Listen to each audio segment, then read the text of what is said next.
Jesus is back in front of Pilate again, and Pilate's a fascinating character, and one of the reasons he's a fascinating character is because he clearly is fascinated with Jesus. If you read the scriptures, you look at how much time Pilate spends with Jesus. He spends 100 times more time with Jesus than he actually has to.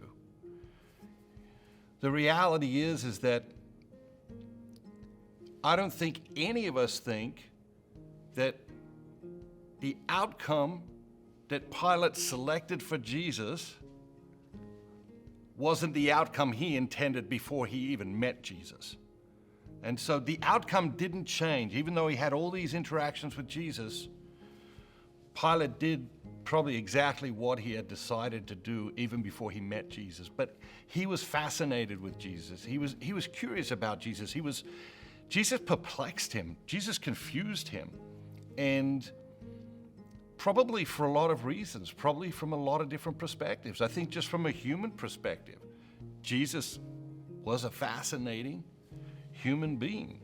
But also from a perspective of conscience, I think that nobody was indifferent to Jesus. People tended to love him or hate him. There wasn't indifference. We don't see that in the scriptures.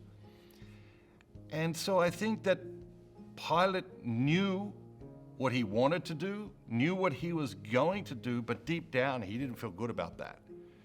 His conscience was needling him or whispering to him and say, hit the brakes here, you might be making a mistake. And so he continues this conversation with Jesus, partly out of sort of human curiosity and partly out of spiritual searching. He is like searching. His questions are clearly of and from a person who is searching. And in this reading, he says to Jesus, "Are you the King of the Jews?"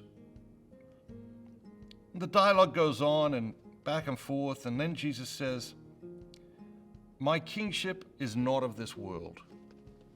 My kingship is not of this world. And so Jesus is always pivoting back to one thing that he wants to remind us of, and that is there's another world.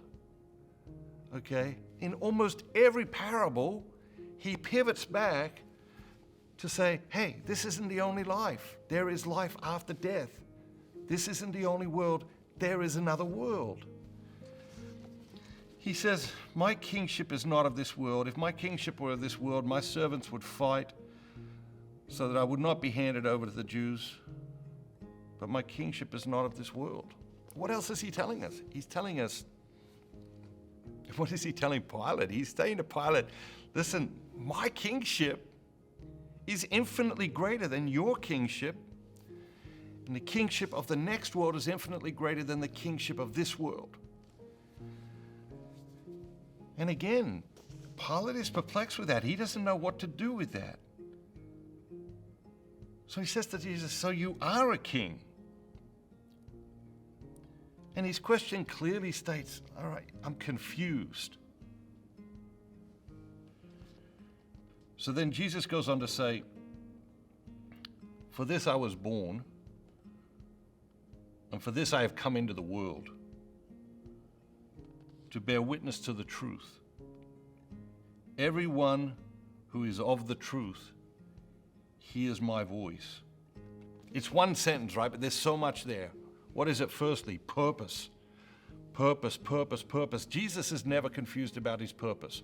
Even when he's in agony in the garden, he isn't confused about his purpose. Great clarity around purpose. And he wants you to have clarity around purpose. He wants you to get clear about exactly what he's saying here. Jesus says, for this I was born, and for this I have come into the world. What were you born for? What have you come into the world for? What is that central purpose in your life that God is calling you to? And of course, for Jesus, it was to bear witness to the truth. He goes on, he says, everyone who is of the truth hears my voice. What does that mean? Everyone who is of the truth. Are you of the truth? Are you of the truth? Would you fall into that category? Would you be with Jesus or not with Jesus when Jesus is gathering up the people who are of the truth? And the reality is, there are many times in our lives where we have a very, very casual relationship with the truth. Even times when we don't lie, but we hold information back, or we say nothing at all.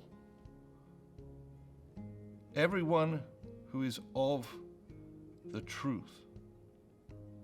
And of course, Pilate's response to this, one of the famous questions in the scriptures, one of the most famous questions in the history of the world: what is truth? And isn't that the question of our age as well?